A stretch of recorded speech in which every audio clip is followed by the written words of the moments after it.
Good morning, everyone. I hope you're well.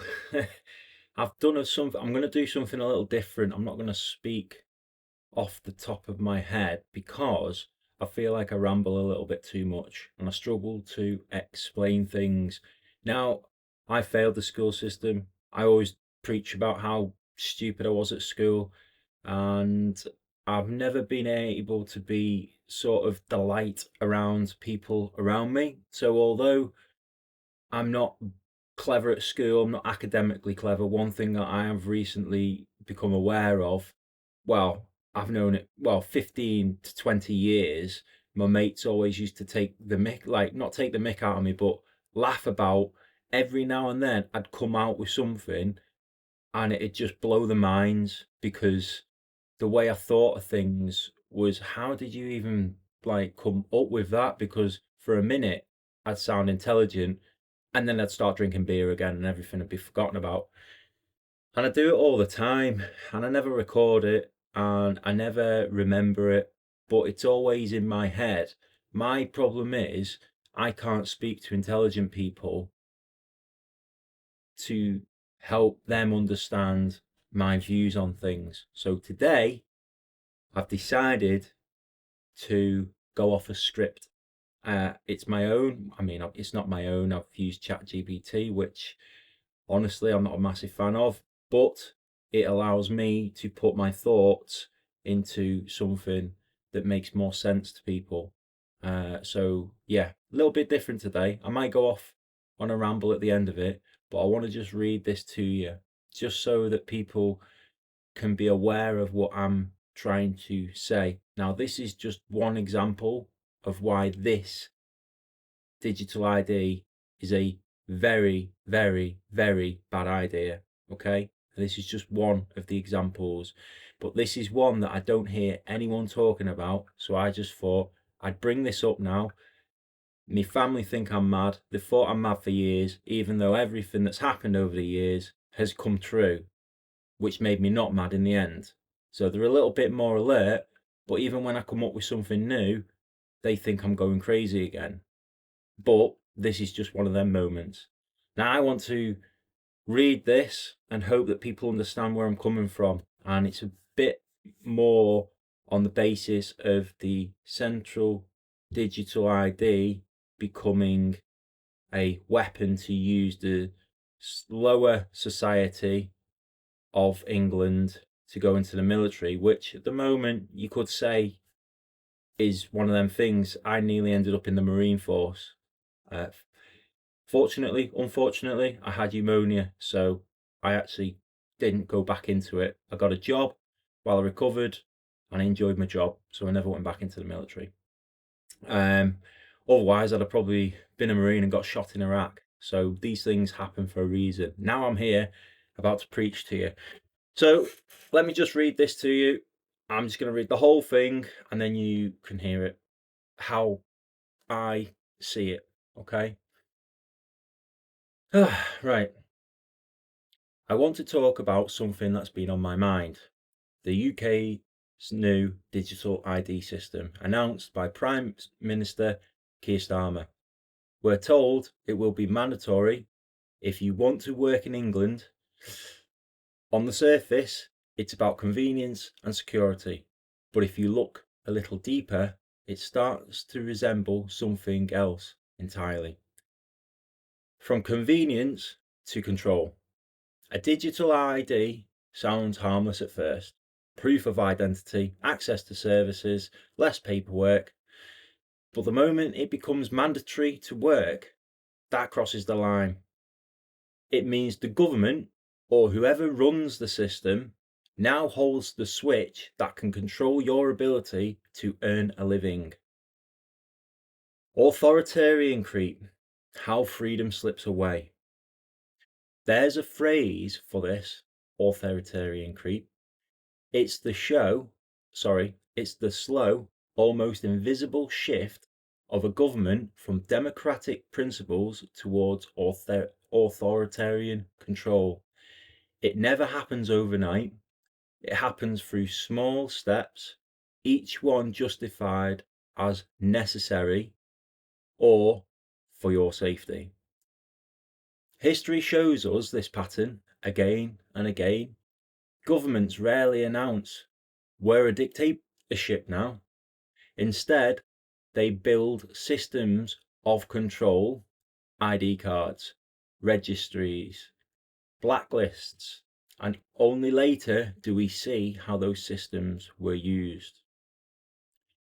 Coercion versus consent. Another word we need to remember is coercion. Coercion isn't a soldier at your door, it's pressure. It's telling you, if you don't do this, you can't work, you can't travel, you can't access basic services. And we've seen how powerful coercion can be. During the pandemic, for example, I personally witnessed how media narratives turned vaccinated people against those who didn't get vaccinated. People weren't forced at gunpoint, they were pressured, shamed, and threatened with loss of jobs and freedoms. That's coercion and it works. UK Armed Forces, a recruitment crisis. Now think about the armed forces right now. The military is at its smallest size in decades. Recruitment has fallen by over half compared to 20 years ago. More people leave than join year after year. This isn't speculation. These are official figures. The armed forces are desperate for numbers. A dangerous combination. So here's the danger. A centralised, mandatory digital ID combined with a shrinking military. If your ID contains your education record, work history, and even behavioural data, what's to stop a future government from saying, we've identified citizens who are unemployed, underskilled, or have poor social records. We'll offer them training or conscript them outright to fill the ranks. That's how authoritarian creep works, step by step, and because the system already exists, there's no need for mass arrests or door-to-door drafts. The infrastructure of control is already in place. The role of media. And the media can play a huge role in making the public accept this. During the pandemic, we saw how quickly the media could shape public opinion and divide society. Vaccinated versus unvaccinated. Compliant versus non-compliant.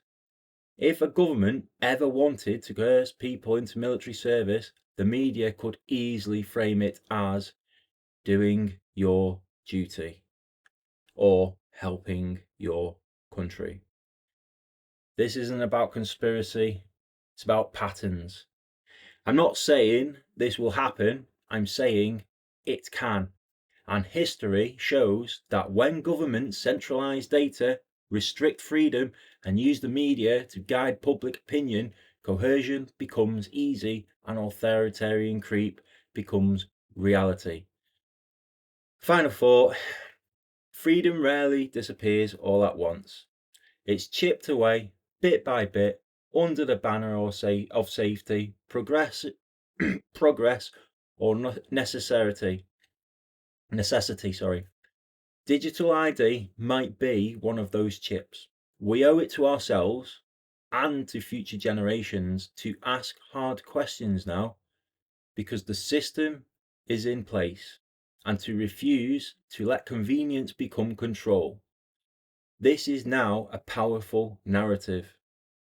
It connects digital ID, centralisation, coercion, recruitment, risk. It introduces authoritarian creep in plain language. It uses your vaccine media examples as a real life proof of how coercion works. That's it, man.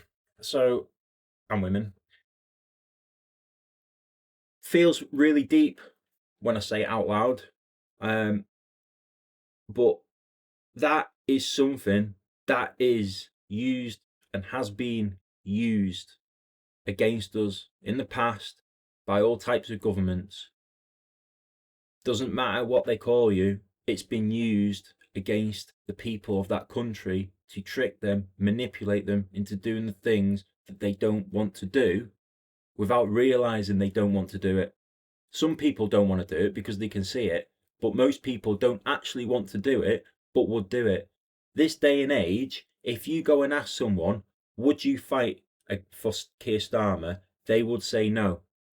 Once they have that data, they will run that data through people that study human behaviour, who are professionals and do this 24/7 behind closed doors so that you don't know, will use that data to figure out how are we going to change the minds of them.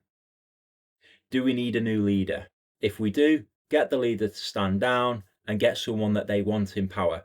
Let's say Nigel Farage.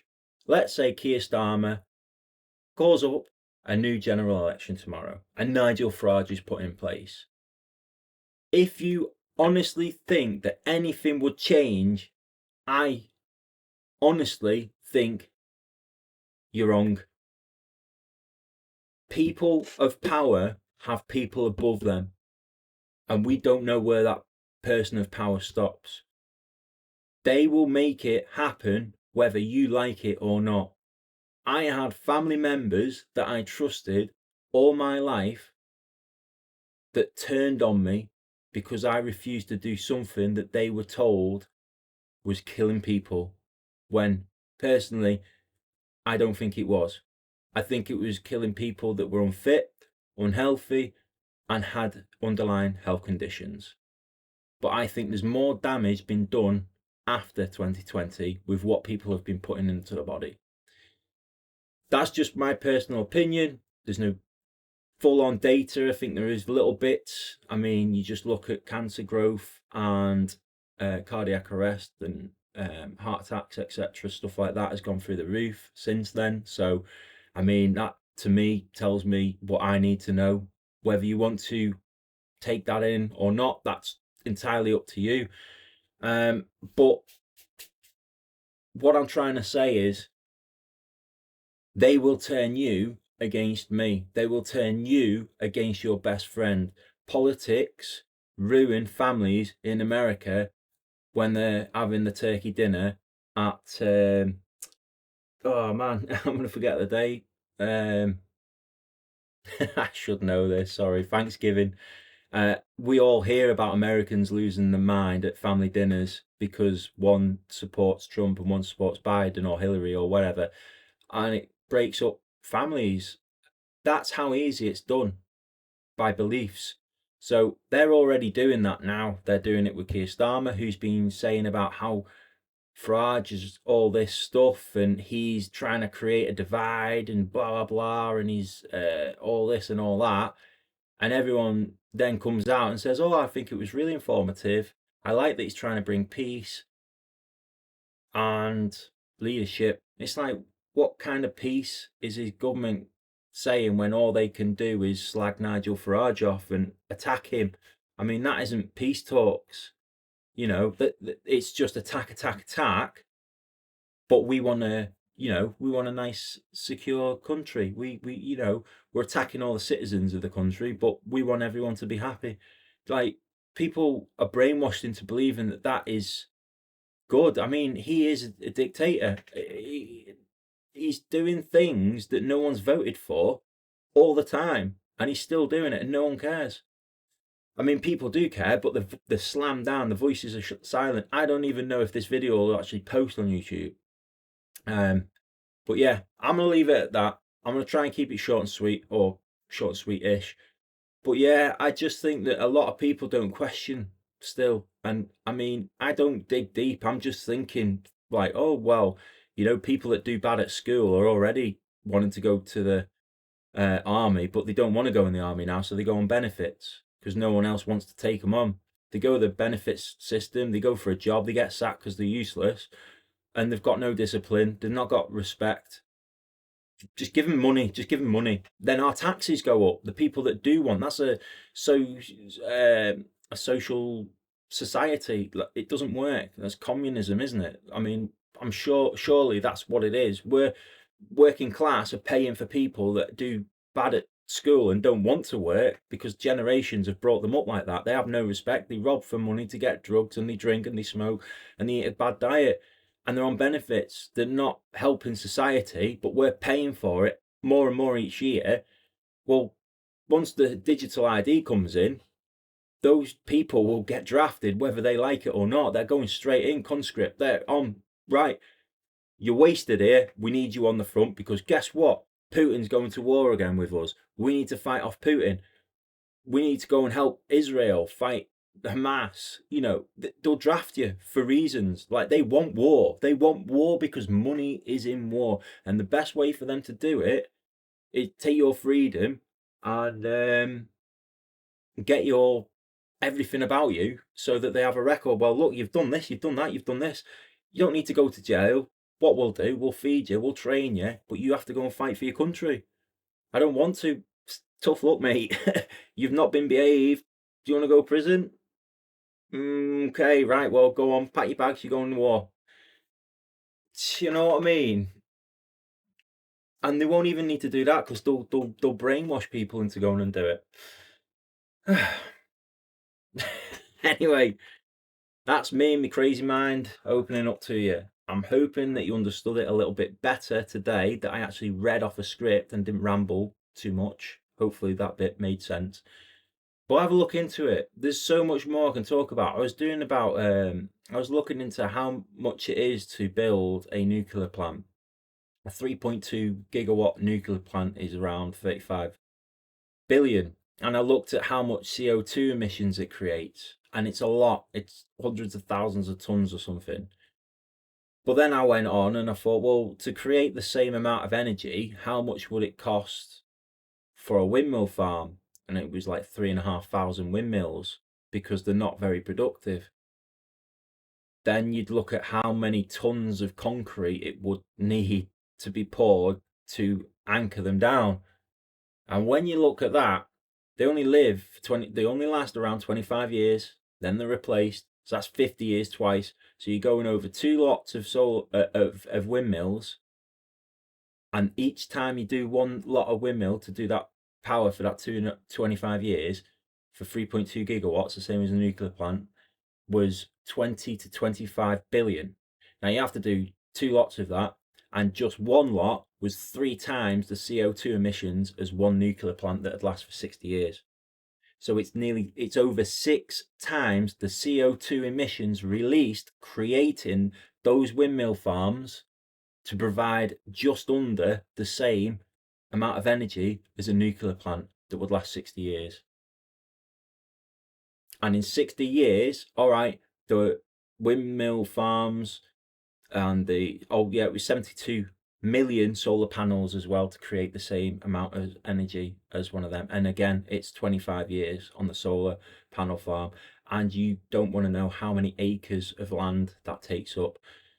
So I see, you know, and bear in mind there's no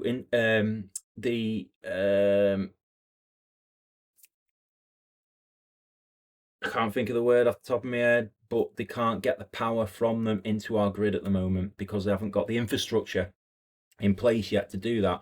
So let's say there's 220 billion that's been used in this net zero plan that isn't as good as nuclear. Well, 147 billion of that, because 2/3 of the energy coming from them doesn't actually make it to your home. It's gone, it's wasted because the infrastructure is not in place.